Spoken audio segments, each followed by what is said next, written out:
पुंडलीक वरदे हरि विठ्ठल. श्री ज्ञानदेव तुकाराम. गोपाल कृष्ण भगवान की जय. माऊली ज्ञानेश्वर महाराज की जय. जगद्गुरु तुकाराम महाराज की जय. ते ज्ञान पैगा बरवे, जरी मनी हाती आणावे, तरी संताया भजावे सर्वस्वेसी. ग्रंथराज ज्ञानेश्वरी अध्याय क्रमांक 4. ते ज्ञान पैगा बरवे, जरी मनी हाती आणावे, तरी संताया भजावे सर्वस्वेसी. बीड शहर, वाडिया वाचनालय, ज्ञानेश्वरी अभ्यास वर्ग या सत्रात आपलं सुरू असलेलं ज्ञानेश्वरीच्या 4थ्या अध्यायावरील चिंतन.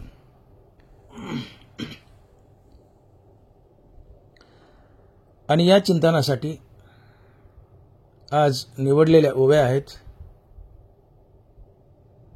ओवी क्रमांक 103 ते 195. अशा प्रकारे एकूण 92 ओव्यांचा आज आपणास अभ्यास करायचा आहे. आणि या ओव्यांमधून आजच्या प्रवचनासाठी निवडलेली ओवी आहे ते ज्ञान पैगा बरवे, जरी मनी हाती आणावे, तरी संता या भजावे सर्वस्वेसी.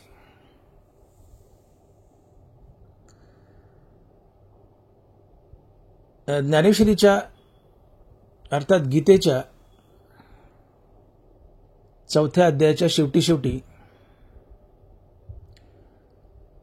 भगवंतांनी अर्जुनाला बरेचसे यज्ञ सांगितले.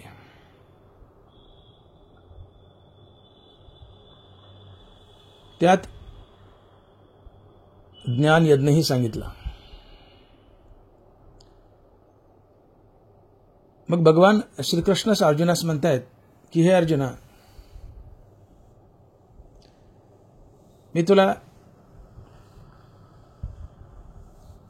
अनेक यज्ञ सांगितले,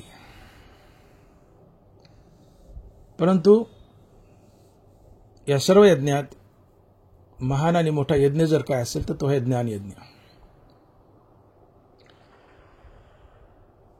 याचं उत्तर देताना ज्ञानोबा लिहित आहेत,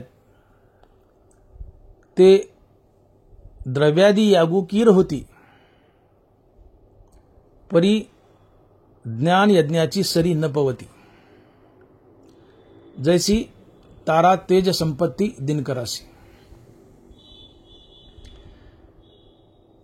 अर्थात ताऱ्यांचं तेज जसं सूर्याच्या तेजाची बरोबरी करू शकत नाही, तसं द्रव्यादी इतर सर्व यज्ञ ज्ञान यज्ञाची बरोबरी करू शकत नाहीत. तात्पर्य, ज्ञान हे सर्वात मोठं आहे आणि अर्जुना, तू ते ज्ञान प्राप्त करून घे, मग तू मुक्त होशील, असा उपदेश भगवान श्रीकृष्ण अर्जुनास करत आहेत. मग हे ज्ञान म्हणजे काय? तर ज्ञान म्हणजे आत्मज्ञान.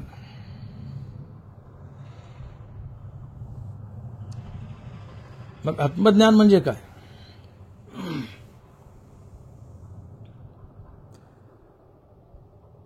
तर जगात सत्य आहे, मी देह आहे आणि देह संबंधीनं माझं आहे,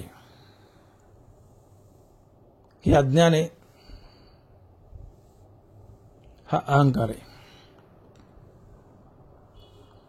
जगात सत्य आहे, मी देह आणि देह संबंधीनं माझं, हे अज्ञान आहे. आणि जगत मिथ्या आहे, मी देह नसून आत्मा आहे, असा बुद्धीचा निश्चय म्हणजे आत्मज्ञान. मी देह नसून मी आत्मा आहे अशा बोधावर आरूढ होणं म्हणजे आत्मज्ञान होणं.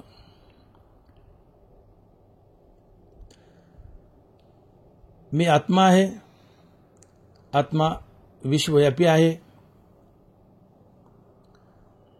मग आत्मा विश्वव्यापी आहे आणि मी आत्मा आहे,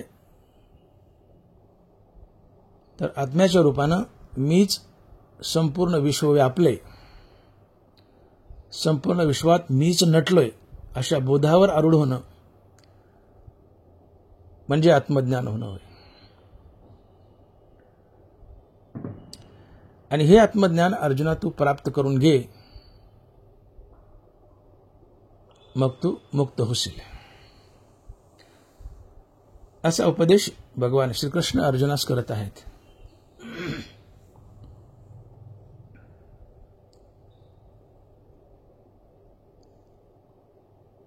आत्मज्ञानाने मनुष्य मुक्त होतो, संत होतो.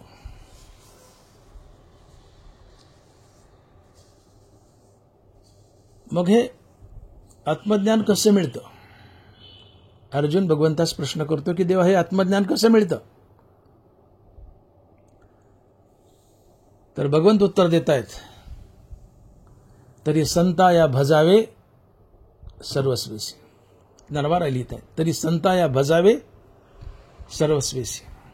ते ज्ञान पैगा बरवे जरी मनी हाती आणावे, तरी संताया भजावे सर्वस्वेसी.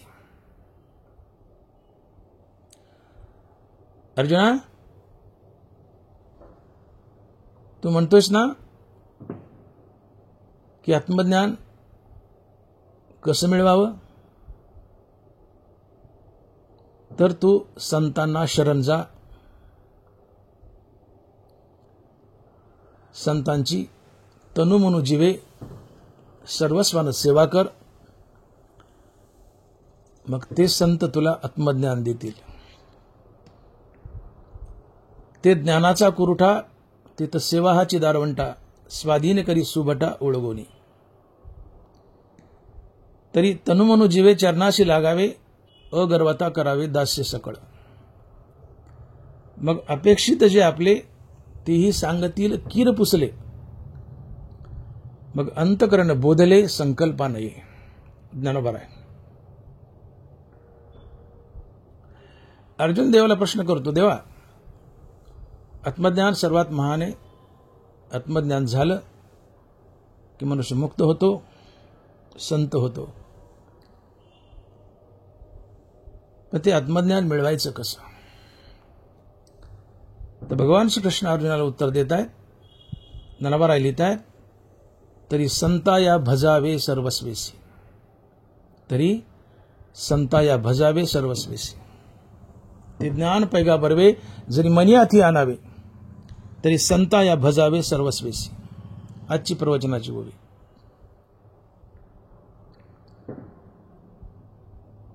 अर्जुना, तुला वाटतंय ना आत्मज्ञान व्हावं, तर तू संत शरणागती कर, संतांना शरण जा आणि संतांना सर्वस्वानं भज. संताया भजावे सर्वस्वेसी.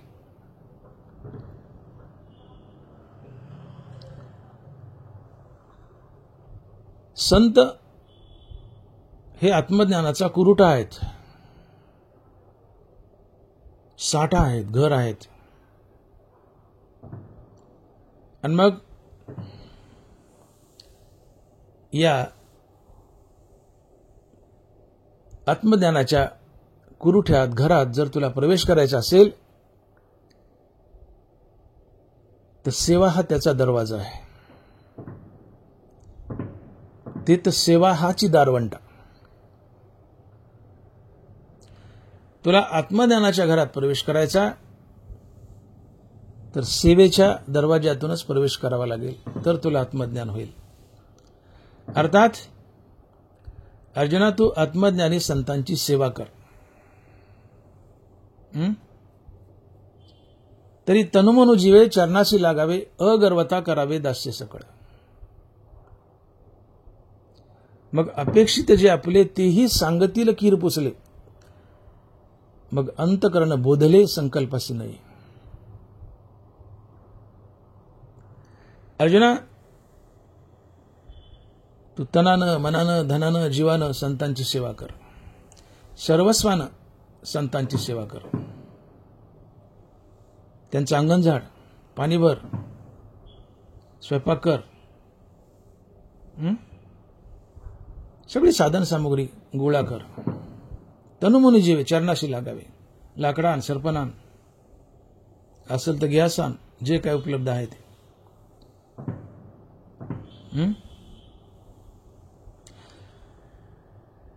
हे सगळं दास्यत्व कर संताचं, पण अहंकार रहित होऊन कर. अगर्वता करावे दास्य सकळ. तू संतांची सेवा करतो याचा गर्व घेऊ नको, याचा गर्व घेऊ नको, याचा अहंकार घेऊ नको. अगर्वता करावे दास्य सकळ. अहंकार शून्य होऊन निर्मळ मनाने संतांची सेवा कर. त्यांचं काय काम पड ते सगळं कर. त्यांच्या इच्छेप्रमाणे वाग. मग संतांची प्रामुख्याने काय इच्छा असते, संतांना कोणती सेवा हवी? खरं पाहिलं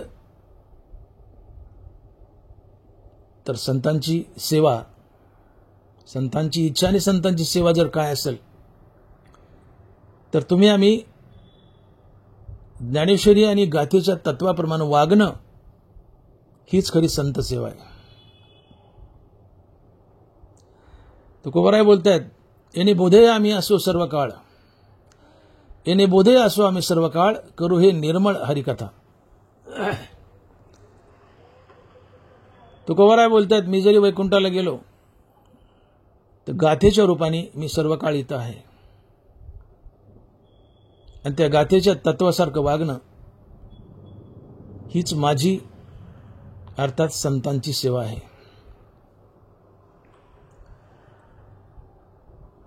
ज्ञानोबारायाच्या ज्ञानेश्वरीच्या तत्वासारखं वागणं हीच ज्ञानोबारायाची आणि संतांची सेवा आहे. आम्ही संतांची मोठी गमतीदार सेवा करतो. ज्याला कुणाला आम्ही संत मानतो, आम्ही मानतो असे संत, एखाद्या वेळेस तो संत जर एखाद्याच्या घरी आला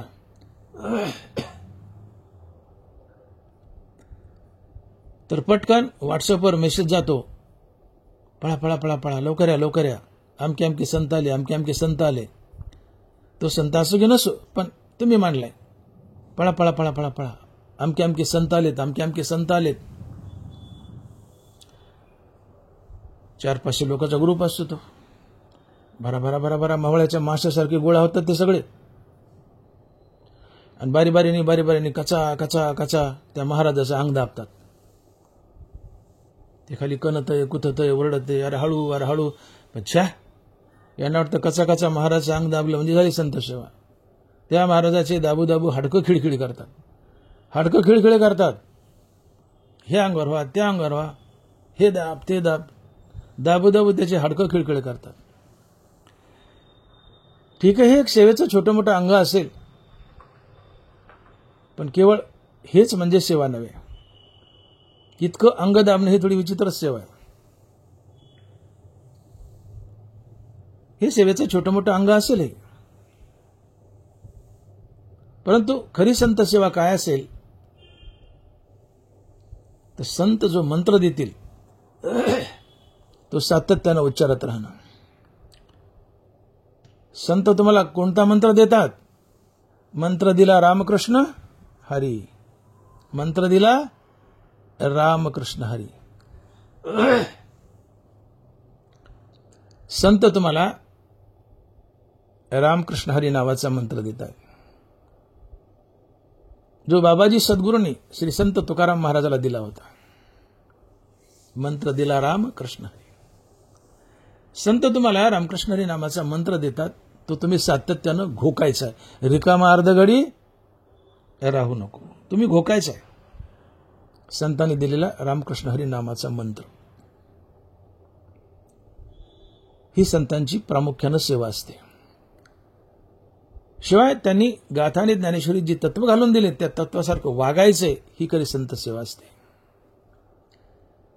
आणि मग याशिवाय त्यांचं अंगण झाडणं, घरातलं छोटं मोठं काम, पाणी आण, स्वयंपाक कर, पडलेली काळजी काम असेल ती करणं,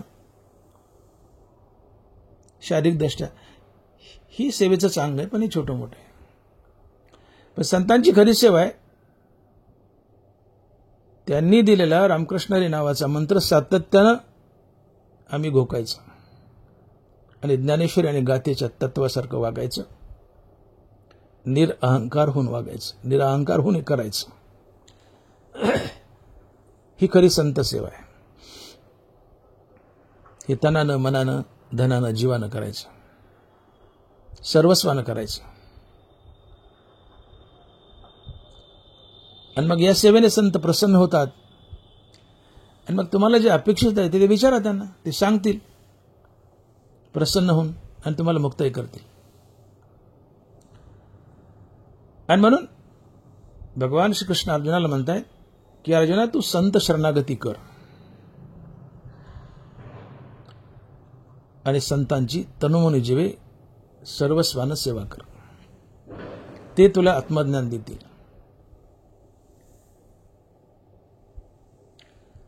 इथे असा प्रश्न उभा राहतो की संतांचीच शरणागती का, इतर दुसऱ्या कोणाची का नाही? आत्मज्ञान मिळवण्यासाठी संतांचीच शरणागती का, इतर दुसऱ्या कोणाची का नाही? तर याचं उत्तर आहे, या जगात, या विश्वात फक्त संतच आत्मज्ञानी असतात आणि जो आत्मज्ञानी आहे तोच समोरच्याला आत्मज्ञान देऊ शकतो. म्हणून फक्त संतांचीच सेवा. आत्मज्ञाने चोखडी संत जे माझी रुपडी, तेथ दृष्टी पडो आवडी कामिनी जैसी. आत्मज्ञाने चोखडी संत जे माझी रुपडी.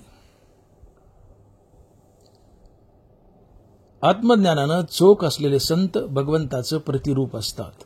देवते संत निमित्त त्या प्रतिमा. संत ते प्रत्यक्ष पुरुषोत्तम, ते चालते बोलते परब्रह्म. नाथ महाराज. आत्मज्ञाने चोखडी. या जगतात फक्त संतच आत्मज्ञानी असतो, इतर दुसरं कुणी नाही. आणि जो स्वतः आत्मज्ञानी आहे तोच इतरांना आत्मज्ञान देऊ शकतो. म्हणूनच संतांची शरणागती. जो स्वतः आत्मज्ञानी आहे तोच इतरांना आत्मज्ञान देऊ शकतो. जो स्वतः PhD आहे तोच इतरांना PhD देऊ शकतो. जो MSMD आहे तोच इतरांना MSMD देऊ शकतो. तुमचा गाईड फक्त MBBS आहे आणि तुम्हाला MD करायचंय, तर तुम्हाला गाईड MDच लागतो. MS करायचं, गाईड MSच लागतो. नुसता MBBS चालत नाही. तुम्हाला PhD करायचंय, गाईड PhDच लागतो. BA BSc चालत नाही. PhD करायची, गाईड PhD लागतो. MSMD करायची, गाईड MSMD लागतो. आत्मज्ञान हवंय, आत्मज्ञानी संतच हवाय. आत्मज्ञाने चोखडी संत जे माझी रुपडी. आत्मज्ञान मिळवायचे तर आत्मज्ञानी संतच हवाय. आणि म्हणून संतांची शरणागती. या जगतात फक्त संतच आत्मज्ञानी आहेत, दुसरं कोणी नाही. भगवंतही आत्मज्ञानी असतो, परंतु हे आत्मज्ञानाचं वाटप करण्याचं डिपार्टमेंट भगवंतानं संताकडे दिले, स्वतःकडे ठेवलं नाही. त्याचा अधिकार संतांना दिलाय. आणि म्हणून आत्मज्ञानासाठी फक्त संतांचीच शरणागती, इतर दुसरी कोणाचीही नाही.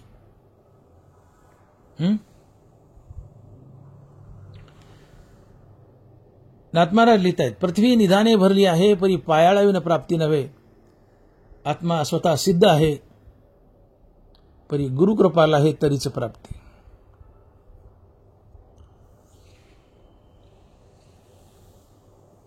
पृथ्वी निदाने भरली आहे. ही पृथ्वी ठेव्यानं निधानानं गच्च भरली आहे.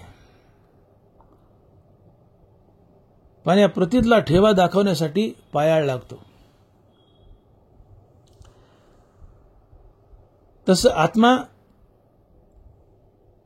तुमच्या शरीरात जन्मताच कुठेतरी लपलाय. तो आत्मा दाखवण्यासाठी श्रीगुरु लागतो, संत लागतो. मंत्र तंत्र उपदेशिते घरोघरी गुरु आहेत ते, परी शिष्य ते मिळवी सद्वस्तु ते, श्रीकृष्ण त्या ते श्री गुरु मानी. जो प्रपंचिक ज्ञान देतो तो गुरु असतो आणि जो आत्मज्ञान देतो तो श्रीगुरु असतो, सद्गुरु असतो. आणि आत्मज्ञान देणारा फक्त संत असतो. आणि म्हणून फक्त संतच श्रीगुरु असतो, सद्गुरु असतो, इतर दुसरं कोणी नाही. लौकिक प्रपंचिक ज्ञान देणारे फक्त गुरु असतात आणि आत्मज्ञान देणारे श्रीगुरु असतात, सद्गुरु असतात आणि ते फक्त संतच असतात, इतर दुसरं कोणी नाही. आत्मज्ञाने चोकडी संत जे माझी रुपडी, तिथं दृष्टी पडो आवडी कामिनी जैसी. आणि म्हणून धनवारा म्हणतायत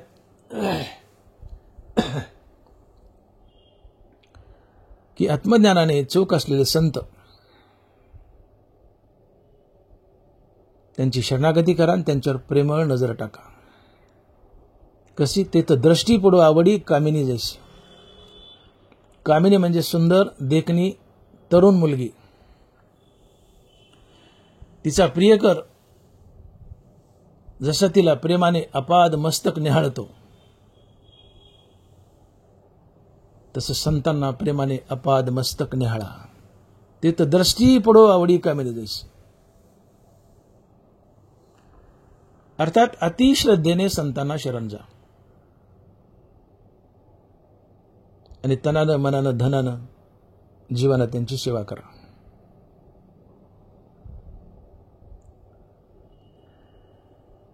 पृथ्वीमध्ये ठेवा मूळचाच आहे, पण पृथ्वीतला ठेवा निधान दाखवण्यासाठी पायाळ लागतो. तसं मोक्ष, आत्मज्ञान या गोष्टी आमच्या शरीरात जन्मताच प्राप्त आहेत. हे आत्मज्ञान, हा मोक्ष आम्हाला जन्मताच प्राप्त आहे, आमच्या शरीरात कुठेतरी हरपलाय. ते आत्मज्ञान, ते मोक्ष दाखवण्यासाठी संत लागतो, श्रीगुरु लागतो. जसं की पृथ्वीमधलं निदान ठेवा दाखवण्यासाठी पायाळ लागतो, तसं आमच्या शरीरातील आत्मज्ञान, आत्मा दाखवण्यासाठी श्रीगुरु लागतो आणि तो संत असतो. आणि म्हणून संत शरणागती आहे. का? तर फक्त संतच आत्मज्ञानी आहेत आणि संतच आत्मज्ञान देऊ शकतात, इतर दुसरं कोणी नाही.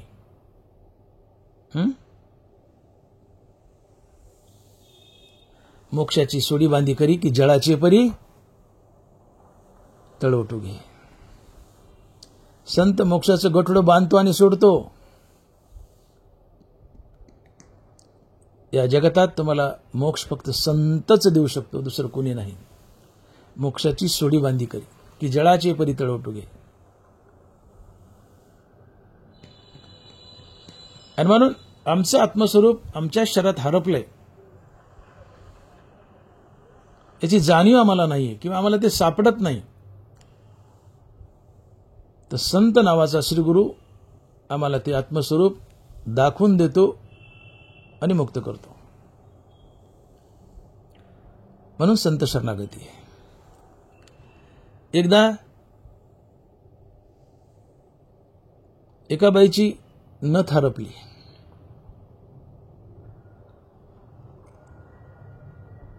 परेशान झाली, सर घर ढुंडाळलं पण नथ काही सापडाना. इकडं बघ, तिकडं बघ, तिकडं बघ, सऱ्या घरात बघितलं पण नथ काही सापडाना. सगळ्या माणसाला विचारलं, नथ सापडानाच. ननंदेकडे गेले, म्हणले वैंस माझी नथच हरपली हो, कुठं दिसली का? आता ती नथ नाकातून निसटली आणि येऊन तिच्या मंगळसूत्रात अडकली.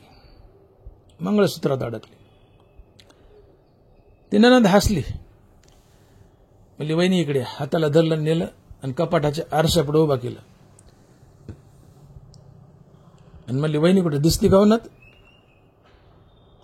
तिची नजर पडली. अगं बाई बाई बाई बाई म्हणली, माझ्याच मंगळसूत्रात अडकली.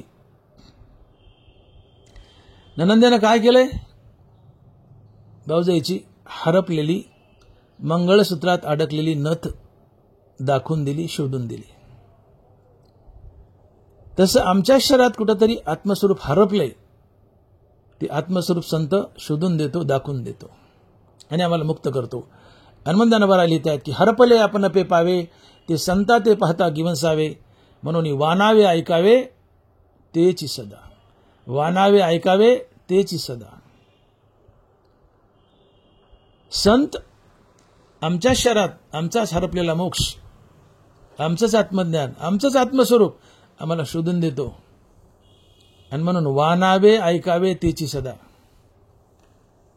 वानावे म्हणजे सातत्याने संत नामाचा जप करा. ऐकावे, संतांचं गुणगान ऐका, संतांना सांगितलेला उपदेश ऐका, संतांनी सांगितलेला मंत्र ऐका. वानावे ऐकावे तेची सदा. हरपले आपण पे पावे, संता ते पाहता गिवसावे, म्हणून वानावे ऐकावे तेची सदा. आमचंच आत्मस्वरूप आमच्या शरीरात हरपलंय, संत आम्हाला शोधून देतो आणि म्हणून संत शरणागती आहे. संतच का? तर फक्त संतच आत्मज्ञानी असतात आणि एक आत्मज्ञानी दुसऱ्याला आत्मज्ञान देऊ शकतो, इतर दुसरं कोणीही नाही. आणि म्हणून फक्त संत शरणागतीच. आत्मज्ञाने चोखडी संत जे माझी रूपडी, ते तर दृष्टी पडू आवडी कामिनी जैसी. आणि म्हणून अर्जुना, तुला आत्मज्ञान हवंय, संत शरणागती कर. संत भगवंताच्या दरबारात आपल्या शिष्याची वकिली करतो. या संताचा, या श्रीगुरूचा एक हात देवाच्या हातात आणि दुसरा हात शिष्याच्या हातात असतो. देव आणि भक्त, देव आणि शिष्य या दोघांच्या मध्ये संत असतो, श्रीगुरू असतो. आणि हा संत सांगत असतो, देवा हा माझा शिष्य आता देव बनलाय, तो तुझ्यात मिसळण्याच्या योग्यतेचा आहे, याला तुझ्यात मिसळून घे, मुक्त कर. आणि मग केवळ संतांच्या सांगण्यावरूनच देव तुम्हाला आपल्या आत्मस्वरूपात मिसळून घेतो आणि मुक्त करतो. आणि म्हणून वानावे ऐकावे तेची सदा. हरपले आपण पे पावे, संता ते पाहता गिवसावे, म्हणून वानावे ऐकावे तेची सदा. आणि म्हणून संत शरणागती आहे. अर्जुना, तुला आत्मज्ञान हवंय ना? संतांना शरण जा, त्यांना साष्टांग दंडवत कर. तनानं मनानं जीवानं सर्वस्वानं त्यांची सेवा कर, अगर्वता होऊन सेवा कर. ते सांगतील तसं वाग, आणि मग ते तुला आत्मज्ञान देतील आणि मुक्त करतील. तू जन्म मरण्याच्या फेऱ्यातून बाहेर पडशील. हनुमान भगवत म्हणतात की अर्जुना, या जगतात सगळ्यात पवित्र काय असेल तर ते आत्मज्ञान आहे. ते आत्मज्ञान तू मिळव. ज्ञानाची पवित्रता ज्ञानीची अति धनवर आहे. ज्ञानासारखं मोठं आणि पवित्र काय आहे तर फक्त ज्ञानच. अर्थात आत्मज्ञानासारखं पवित्र काय आहे तर फक्त आत्मज्ञानच, दुसरं काही नाही. या सृष्टीमध्ये, विश्वामध्ये सर्वात गोड जर काय असेल तर ते अमृत आहे. अमृतासारखं चवदार आणि गोड दुसरं काहीच नाही. आहे भगवंताचं नाम. अमृताची गोडी तुझ्या भजनात. अमृतासारखी चव भगवंताच्या नामात आहे. उलट अमृतापेक्षा भगवंताचं नाम गोड आहे. अमृताहुनी गोड नाम तुझे देवा. पण हे भक्तीच्या दृष्टिकोनातून झालं. असं लौकिक दृष्टीतून पाहिलं, खाण्याच्या दृष्टीतून, पदार्थाच्या दृष्टिकोनातून, तर अमृतासारखं गोड आणि चवदार जगात दुसरं काहीच नाही. नरवारा लिहित आहेत, अमृताची चवी निवडीजे ते अमृतासारखीच म्हणीजे, तसे ज्ञान हे उपमिजे ज्ञानेशीचे.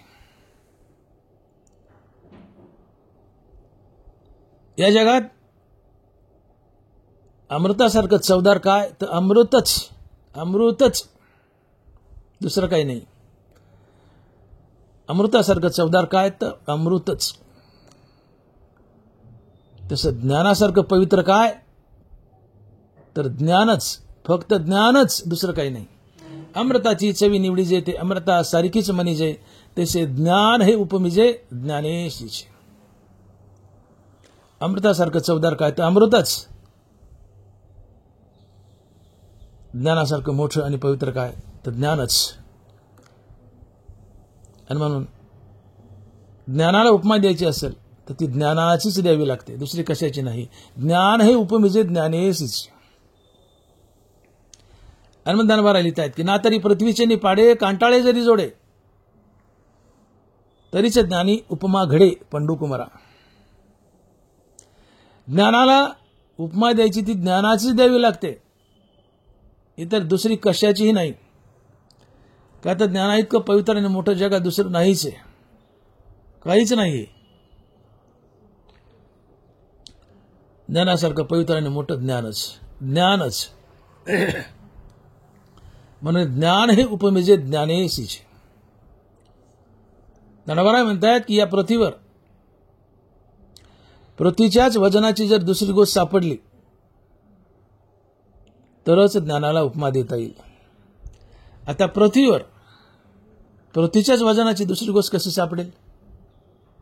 नाही सापडत ना, मग ज्ञानालाही उपमा देता येत नाही.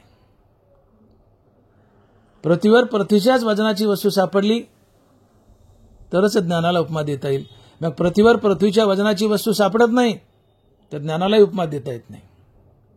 ना तरी पृथ्वीचे ने पाडे, कांटाळे जरी जोडे, तरीच ज्ञानी उपमा घडे पंडुकुमारा.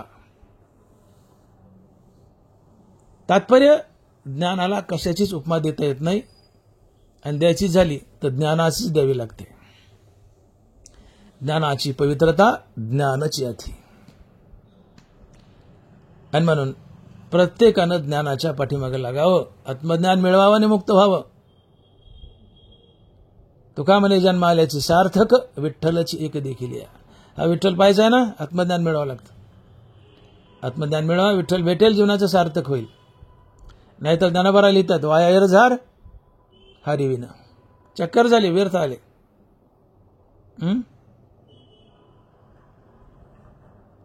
आत्मज्ञानाची प्राप्ती करा.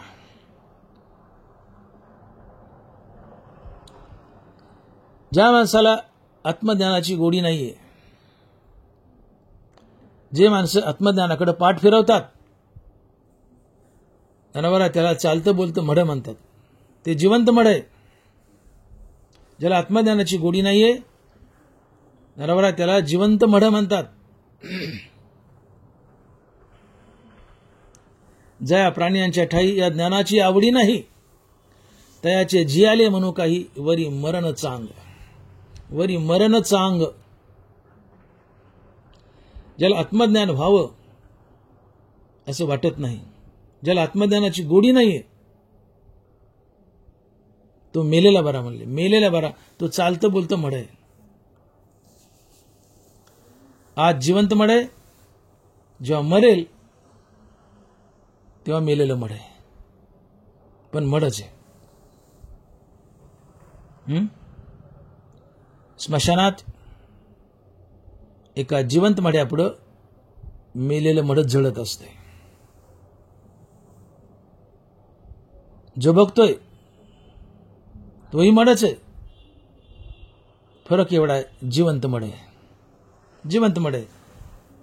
आणि जेव्हा तो मरेल तेव्हा मेलेलं मड आहे. पण आज जिवंत असला तरी मेलेलं मड आहे. मडच आहे, जिवंत असला तरी मडच आहे, जर आत्मज्ञानाची आवड नसेल तर. आणि म्हणजे या प्राणियाच्या ठाई या ज्ञानाची आवडी नाही, त्याचे जियाले म्हणू काही वरी मरणचा अंग. ज्याला आत्मज्ञानाची आवड नाहीये, त्यांना बरा म्हणतात तो मेलेला बरा, मेलेला बरा. तो चालतं बोलतं मड आहे. आज जिवंत मड आहे, जेव्हा मरेल तेव्हा मेलेलं मड आहे. पण तो मडच आहे. तुम्हाला ज्ञान आपाप होणार नाही, पण ज्ञान व्हावं एवढी तरी भावना तुमच्या अंतःकरणात जागी होऊ द्या. भले ते पुढच्या काही जन्मात जेव्हा व्हायचं तेव्हा होईल, पण आत्मज्ञानाच्या दिशेने कमीत कमी तोंड तरी फिरवा. नरबराय बोलतायत, ज्ञान कीर आपुन हे परी ते चाड जरी एक वाहे, तरी ते तर जिवाळा काही आहे प्राप्तीचा. आत्मज्ञान सोपं नाही आणि ते एका जन्मात सहसा होत बी नाही. ही अनेक जन्मातली गोष्ट आहे. जन्मोजन्मी आम्ही बहु पुण्य केले तेव्हा या विठ्ठले कृपा केली. नामदेव महाराज. आत्मज्ञान ही एका जन्मातली गोष्ट नाही, ही अनंत जन्मातली गोष्ट आहे.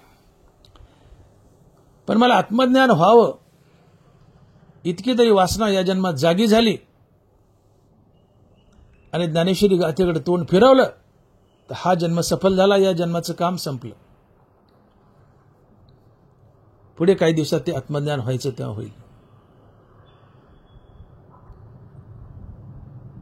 हे आजचं पुण्य तुमच्या पुढच्या जन्मात काम येईल, आत्मज्ञान मिळून देईल.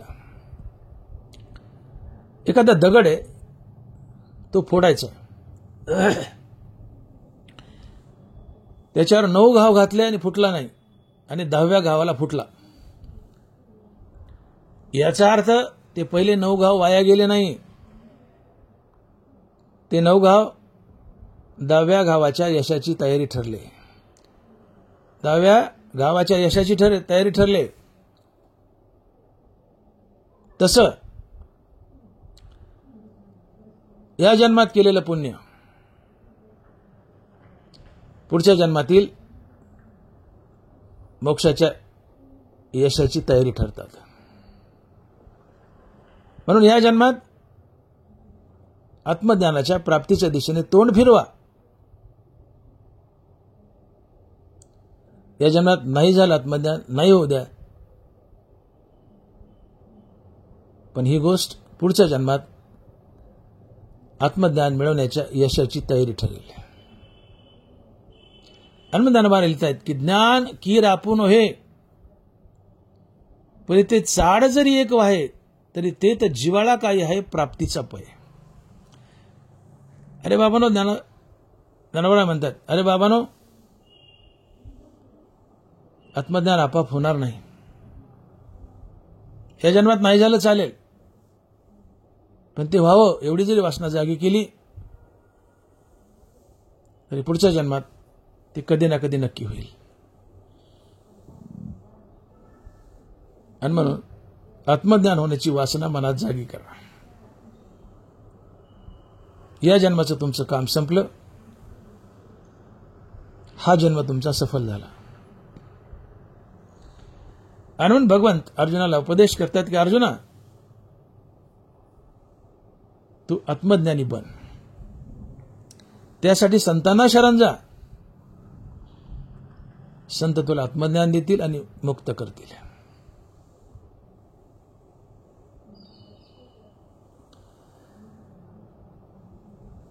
भगवान म्हणतात, अर्जुना, तू जर सदशिष्य बनलास तर हे आत्मज्ञान आणि संत तुला शोधत येतील. तुला आत्मज्ञान आणि संत शोधण्याची गरज नाही. उलट हे आत्मज्ञान आणि संत तुला स्वतःहून शोधत येतील. फक्त तू सदशिष्य बन.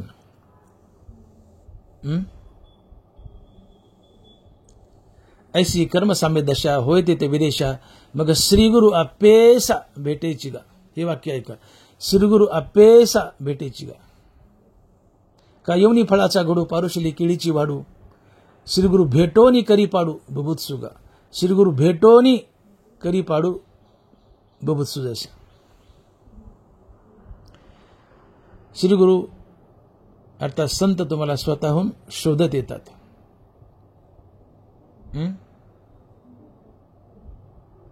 तुम्हाला श्रीगुरु संत शोधण्याची गरज नाही. तुम्ही सदशिष्य बना, सद्गुरु तुम्हाला शोधत येतो. तुम्ही सदशिष्य बना. मग सदशिष्य म्हणायचं कुणाला? तर ज्ञानावरायचं उत्तर देत आहेत, माऊली लिहित आहेत. तरी आत्मसुखाच्या गोडिया विटे जो का सकळ विषया जयाच्या ठाई इंद्रिया मानू नाही, तो सदशिष्य असतो. जो मनाशी चाडण सांगे प्रकृतीचे केले नेघे, जो श्रद्धेचे निसंभोगे सुखिया झाला, तो सदशिष्य असतो. तया तेचे गिवसित ज्ञान पावे निश्चित, जया माझी अचुंबित शांती असे, तो सदशिष्य असतो. ते ज्ञान हृदयी प्रतिष्ठे आणि शांतीचा अंकुर फुटे, तो सदशिष्य असतो. सदशिष्य बना, सद्गुरु शोधत येईल आणि अहम ब्रह्मास्मी या महावाक्याचं श्रवण करून तुम्हाला मुक्त करेल. कोण सदशिष्य? कोण सदशिष्य? तरी आत्मसुखाच्या गोडिया विटे जो का सकळ विषया जयाची ठाई इंद्रिया मानू नाही. ज्याला आत्मसुखाची एवढी गोडी लागलीये की त्याला विषयाचा वीट आलाय. आत्मसुख देवाची प्राप्ती इतकी आवडावी, तिच्यापुढे तुम्हाला विषय भोगाचा तिटकारा यावा, वीट यावा. त्याला सद्गुरु शोधत येतो. अर्थात तुमच्या जीवनात वैराग्य असावं. एक देव आणि देवाच्या नावाशिवाय तुम्हाला दुसरं काही आवडू नये. विषय तो त्यांचा झाला नारायण, नावडे धनजन माता पिता. देव आणि देवाच्या नावाशिवाय तुम्हाला काही आवडू नये.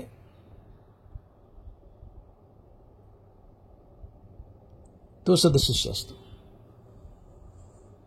धनजन माता पिता काही काही काही आवडू नये.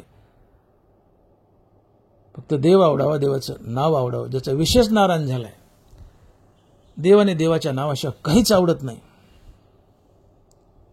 तो सदशिष्य असतो. त्याला सद्गुरु शोधत येतो. आत्मसुखाच्या गुडिया विटे जो का सकळ विषया जयाची ठाई इंद्रिया मानू नाही. अर्थात ज्याच्याजवळ विरक्ती आहे तो सदशिष्य. उठलेनी वैराग्य जेने हा तीनू वर्ग ऐसा सांडणे, जैसे वमुनिया सुनिया ताच गेले.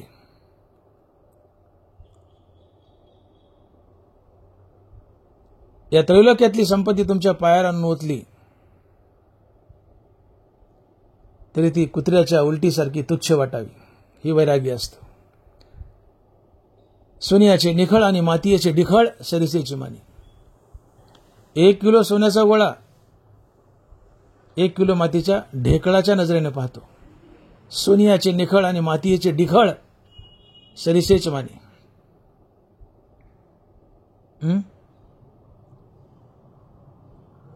उठलेनी वैराग्य जेने हा तीनू वर्ग ऐसा सांडणे, जसे वमुनिया सुने आत्ताच गेले.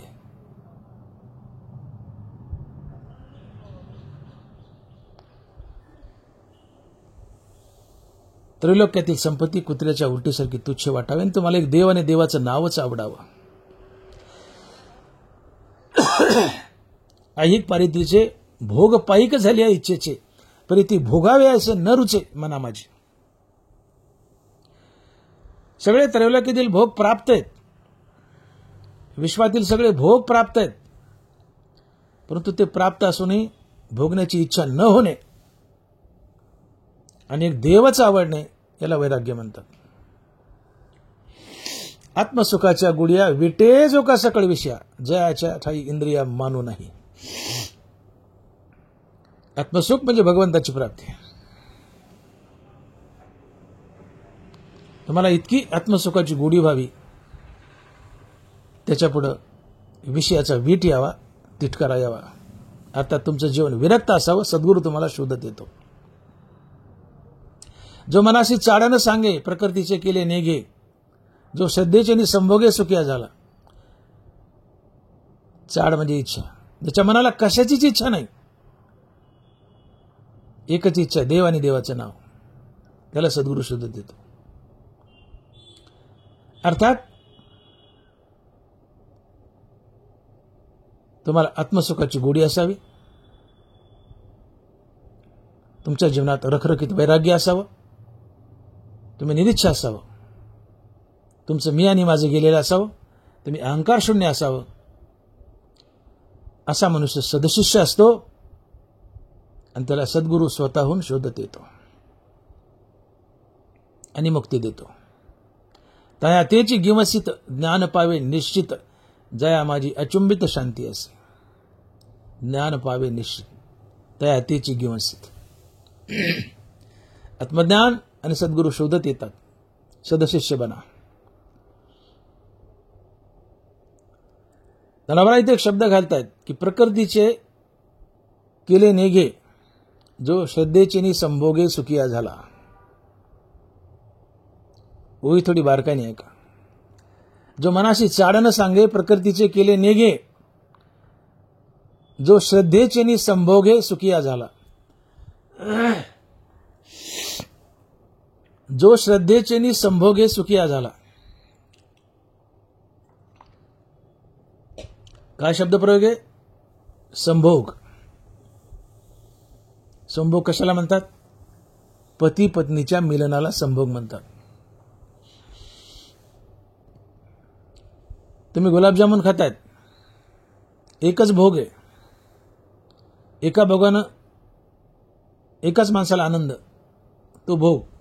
पण एकाच भोगानं एकाच वेळी दोन माणसाला आनंद, तो संभोग. पती पत्नीचं मिलन हा संभोग आहे. आणि ज्ञानोबा शब्द वापरतात, श्रद्धेचेनी संभोगे सुखिया झाला.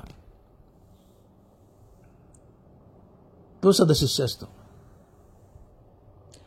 हा श्रद्धेचा संभोग म्हणजे काय? संभोग तर सांगितला मी. श्रद्धा म्हणजे काय? नाथ महाराज लिहितात श्रद्धेची व्याख्या, माझ्या नामाची अति आवडी, माझ्या नामाची अति आवडी, तया नाव श्रद्धा रोकडी. भगवंताच्या नामाची अति आवड म्हणजे श्रद्धा. अति आवडीनं भगवंताचं नाम घेणं याला श्रद्धा म्हणतात. भगवंताचं नाम घेणं ही श्रद्धा आहे. आणि श्रद्धेच्या संभोगानं सुखी झालाय म्हणजे भगवंताच्या नामानंच सुखी झालाय. मग श्रद्धा संभोग आहे तर याचा सरळ अर्थ होतो भगवंताचं नाम संभोग आहे. ज्ञानोबा हरिनामाला संभोग म्हणतात. श्रद्धेचेनी संभोगे सुखी झाला. श्रद्धा म्हणजे भगवंताचं आवडीने नाम घेणं. मग श्रद्धेला संभोग म्हणतात, पर्यायाने हरिनामाला संभोग म्हणतात. असं म्हटलं तरी चालतंय. जसं श्रद्धेचेनी संभोगे सुखिया झाला, ते यू कॅन रिप्लेस हरिनामाचेनी संभोगे सुखिया झाला. ज्ञानोबा हरिनामाला संभोग म्हणतात. हरिनाम हा संभोग आहे. मी बोलून गेलो. एखादा मनुष्य गुलाबजामुन खातोय. या गुलाबजामुनी त्याला एकट्याला आनंद मिळेल.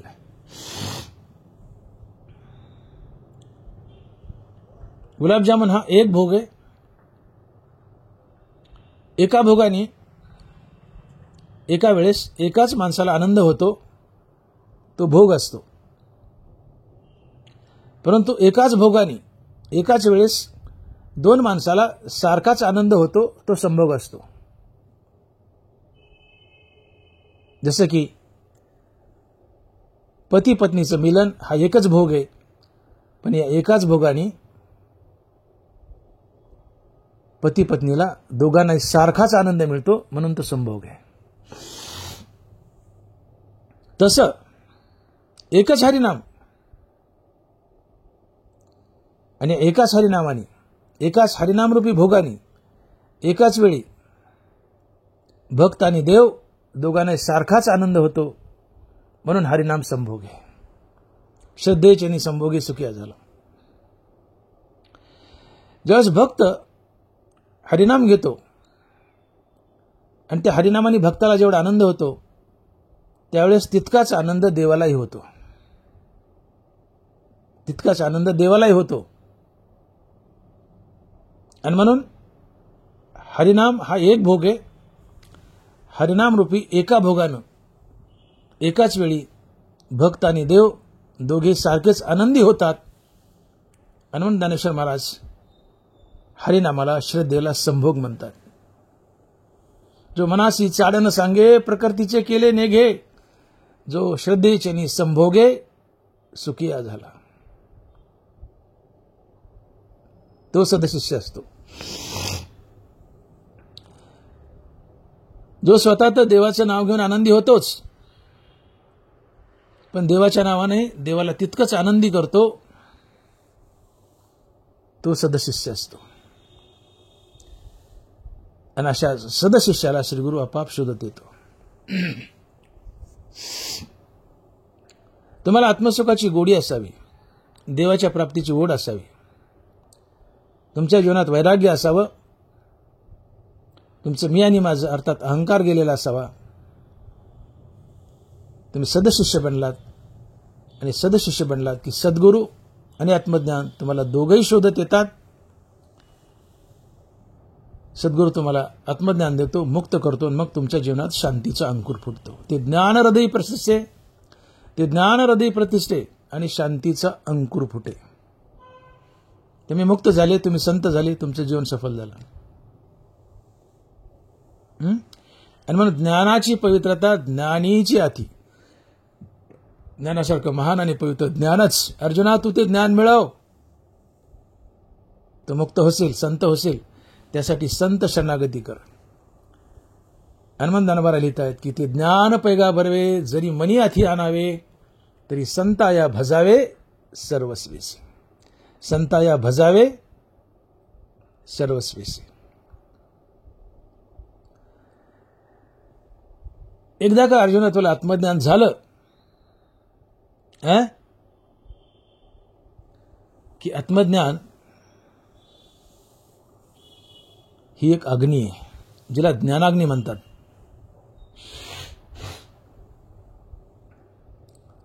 आत्मज्ञान एक अग्नी आहे. हे आत्मज्ञान रूपी अग्नी तुझ्या संचितातील जेवढे काही कर्म आहेत त्याला जाळून भस्मसात करेल. ज्ञानाग्नी सर्व कर्मांनी भस्मसात करुते तथा. ज्ञानाग्नी सर्व कर्मांनी भस्मसात करुते तथा.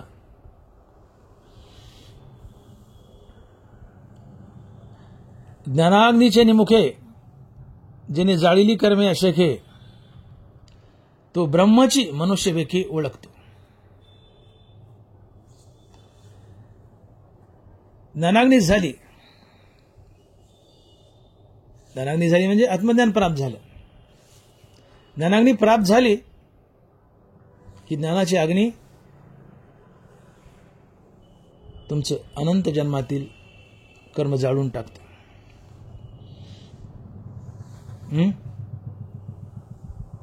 आणि म्हणून संतांना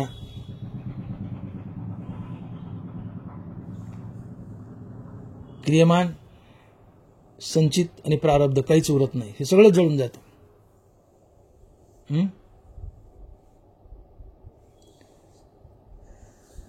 नाथ महाराज याची साक्ष देत आहेत. एका जनार्दनी भोग प्रारब्धाचा, एका जनार्दनी भोग प्रारब्धाचा हरिकृपे त्याचा नाश झाला.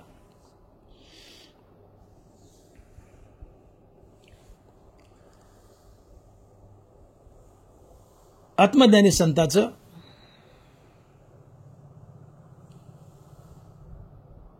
प्रारब्ध, संचित, क्रियमान सगळं जळून जातं.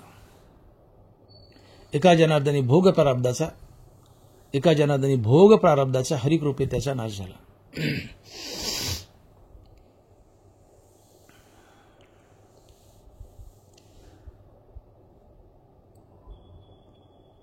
प्रारब्ध क्रियमान भक्ता संचित नाही जाण. तुकोबाराय बोलतायत. प्रारब्ध क्रियमान भक्ता संचित नाही जाण. भक्ताला प्रारब्ध नाही, क्रियमान नाही आणि संचित नाही. तुकोबाराय बोलतायत. प्रारब्ध क्रियमान भक्ता संचित नाही जाण. तुकोबाराय. आत्मज्ञानाची अग्नी संतांचं प्रारब्ध, क्रियमान आणि संचित सगळं जाळून टाकतात. तसं आत्मज्ञानी पुरुष किंवा साधक आत्मज्ञानाला जाण्याच्या आधी आपलं क्रियमान तयारच होऊ देत नाही. धर्वणी वेचे सरे भोगे तो प्राचीन पुरे नवे तव नौप करे काहीची करू. दनबर आहे. धर्वणी वेचे सरे. साधकाच्या जीवनात काय घडतंय? दनबर दृष्टांत देत आहे. धर्वणी वेचे सरे भोगे तो प्राचीन पुरे नवे तव नौप करे काहीची करू. घरामध्ये रांजणात पाणी साठवलेलं असतं, टिप्यामध्ये पाणी साठवलेलं असतं. ते पाणी आपण वापरून संपवतो. तसं प्रारब्ध वापरून किंवा भोगून संपवायचं. नवीन क्रियमान तयार होऊ द्यायचं नाही.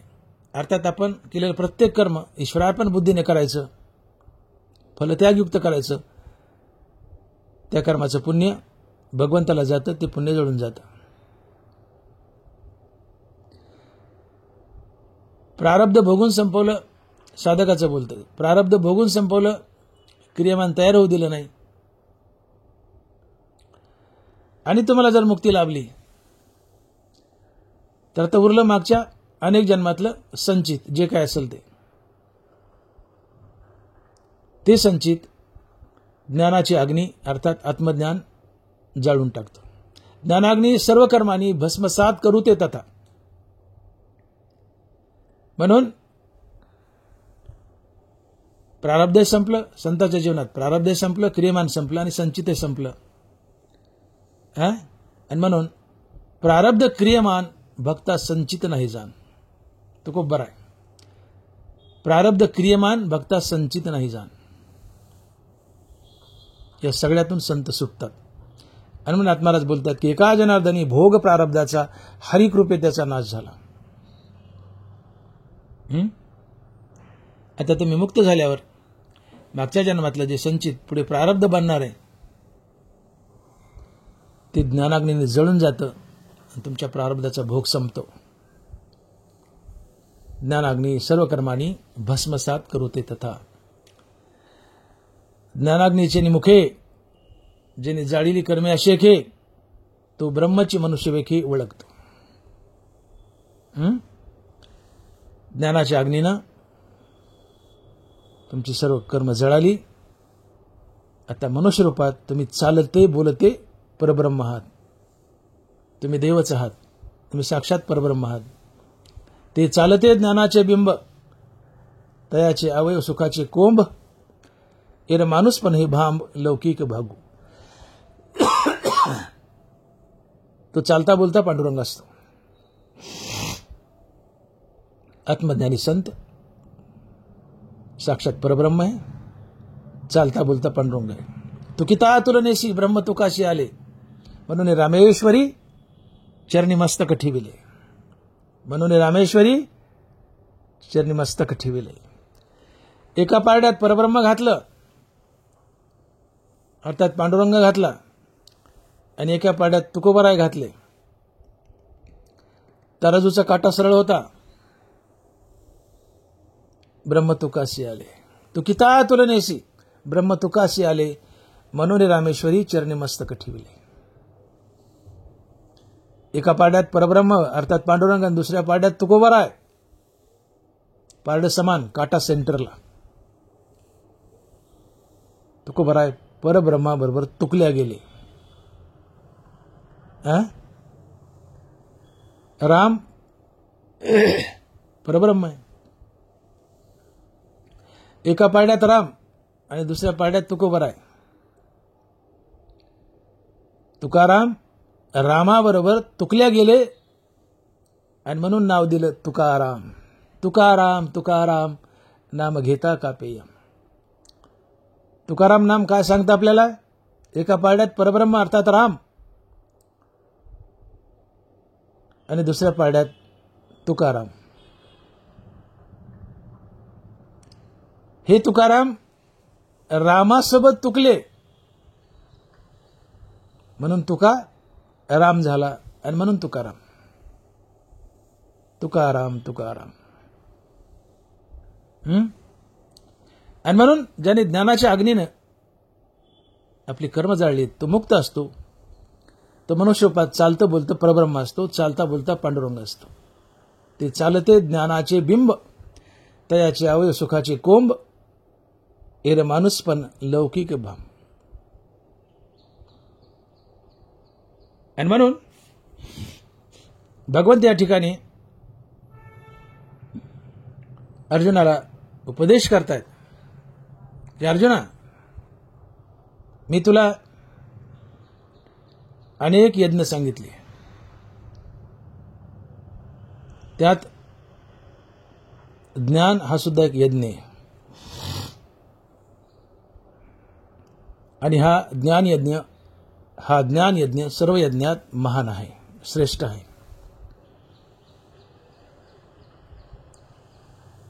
आणि ते ज्ञान तू मिळव.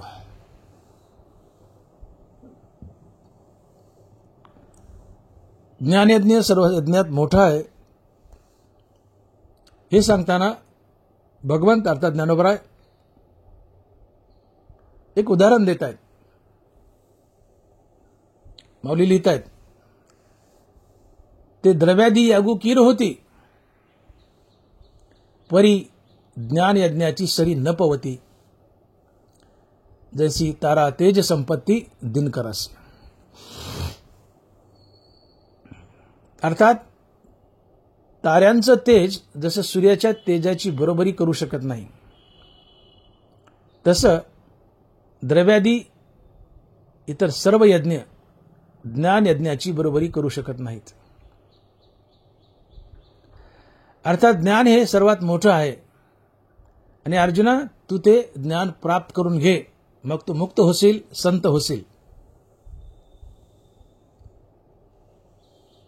मग अर्जुन म्हणतो, देवा हे ज्ञान कुठं मिळेल?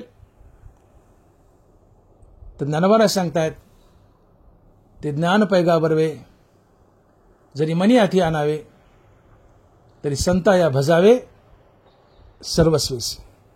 अर्जुना, तुला ते ज्ञान कुठं मिळेल? संतापाशी मिळेल. कुठं मिळेल? संतापाशी मिळेल. आणि म्हणून संत शरणागती कर आणि सर्वस्वानं संताला भज. आणि मग ज्ञानोबा लिहित आहेत की ते ज्ञान पैगा बरवे, जरी मनी हाती आणावे, तरी संता या भजावे सर्वस्वेसी. पुंडलिक वरदे हरी विठ्ठल श्री ज्ञानदेव तुकाराम गोपाल कृष्ण भगवान की जय. माऊली ज्ञानेश्वर महाराज की जय. जगद्गुरु तुकाराम महाराज की जय. विठ्ठला विठ्ठला विठ्ठला विठ्ठला विठ्ठला विठ्ठला विठ्ठला विठ्ठल. आता विश्वात्मके देवे, येणे वाग्यज्ञ तोषावे, तोषोनी मज द्यावे पसाय दान हे. जे खळांची व्यंकटी सांडो, त्या सत्कर्मी रती वाढो.